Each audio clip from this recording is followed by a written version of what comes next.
जगत जननी माँ पार्वती के महाकाली बनने की। बहुत साल पहले की बात है। रंभ नाम का एक असुर सम्राट ब्रह्मदेव जी का भक्त था।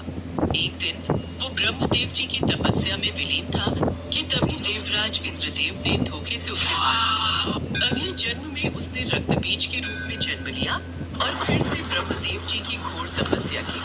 उसकी तपस्या से ब्रह्मदेव जी बहुत प्रसन्न हुए और प्रकट होकर कहने लगे, पुत्र, मैं तुम्हारी तपस्या से प्रसन्न हुआ। अब तुम अपना इच्छा युक्त वरदान मांग सकते हो। बोलो, क्या वरदान चाहिए तुम्हें?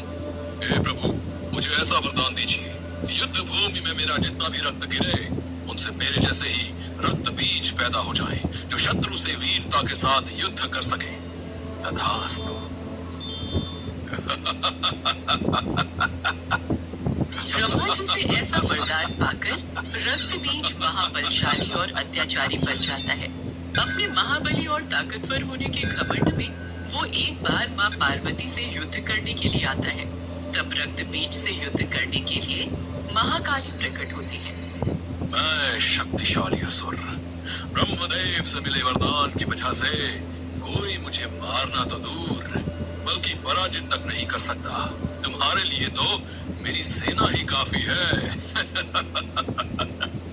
रक्त बीज के ये कहते ही असुर सेना और महाकाली के बीच युद्ध आरंभ हो जाता है।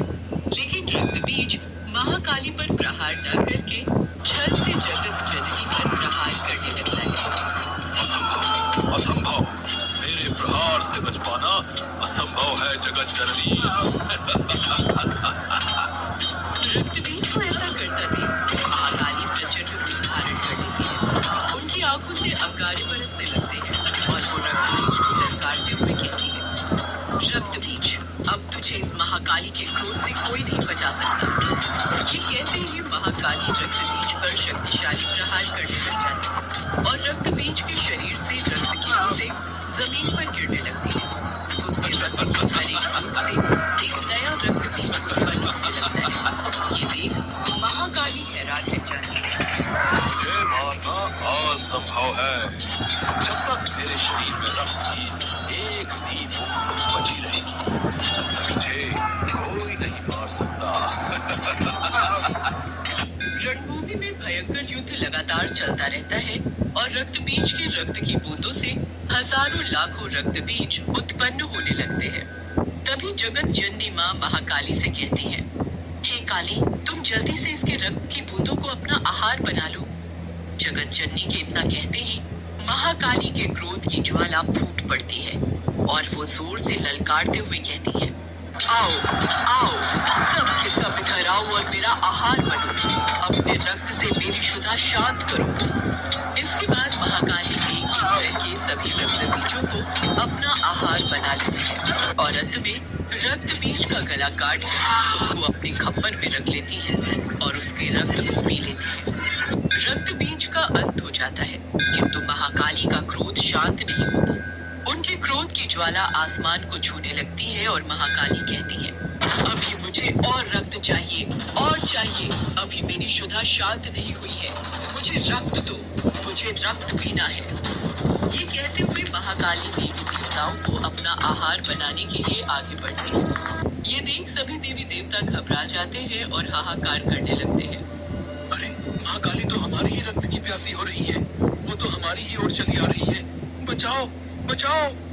लगता है महाकाली का क्रोध जल्द शांत नहीं होने वाला है। फिर जैसे ही और देवगणों को अपना आहार बनाने के लिए आती है, तभी गणेश जी बीच में आ जाते हैं और महाकाली गणेश जी से कहती है, मेरे रास्ते में मत आओ, हट जाओ मेरे रास्ते से। मुझे रक्त चाहिए, रक्त। किंतु माता, आप देवगणों का रक्त कैसे पी सकती हैं?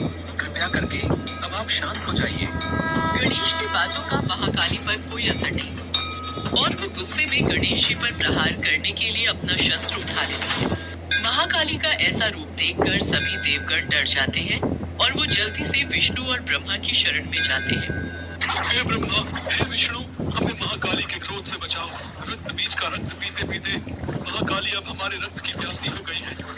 ये सुनकर ब्रह्मदेव जी कहते हैं, अब तो महाकाली का क्रोध केवल महादेव ही शांत कर सकते हैं, किंतु वो तो इस समय ध्यान की अवस्था में है। महादेव यहाँ से बाहर निकालने का कार्य तो केवल गणेश और कार्तिकेय ही कर सकते हैं। सभी देवगणों के कहने पर गणेश और कार्तिकेय महादेव को ध्यान से बाहर ले आते हैं। इसके बाद महादेव महाकाली को शांत करने के लिए जाते हैं।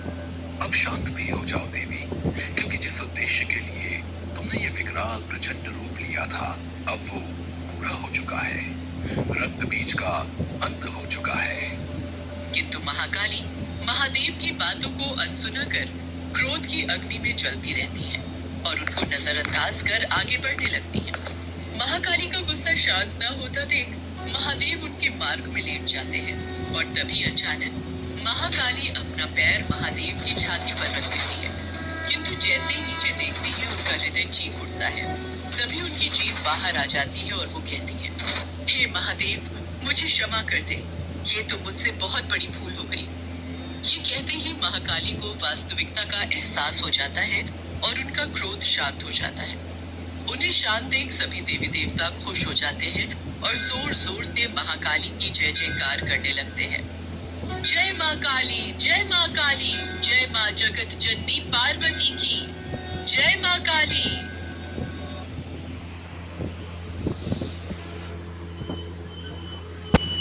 जंगल के किनारे माँ काली का एक प्राचीन मंदिर था। दिन के समय वहाँ भक्तों की भीड़ लगी रहती थी और शाम के समय मंदिर के पंडित जी मंदिर के द्वार पर ताला लगाकर पड़ोस के गांव में बने